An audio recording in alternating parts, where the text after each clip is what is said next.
Hello, fellow marketers. I'm Brian Bowie, and welcome to another episode of Directive R&D.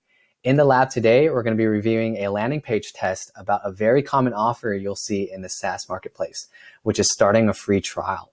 So without further ado, let me jump in, share my screen, and move my face. Awesome. So on the right side, you'll see that the hero section has the main call to action and offer on the page, which is start your free trial. We had a few hypotheses. One, a lot of our competitors were using the same CTA, and so ours wasn't really differentiated.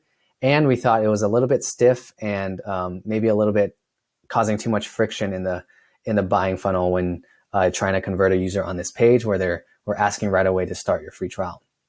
Instead, we wanted to test different language around and something more casual like try company name for free. And we actually saw major improvements in conversion volume. We saw a 30% lift in conversion volume just by changing the wording in that CTA. So for all of you out there that are using this offer for starting a free trial, maybe recommend trying this approach instead. Try your product for free and see what it does for you. But I hope that inspires some CTA testing and experimentation on your own. For anyone out there that uses this offer, please let me know if it works out for you. But thanks for tuning in again to another episode in the lab, and I will catch you in the next one. Thank you.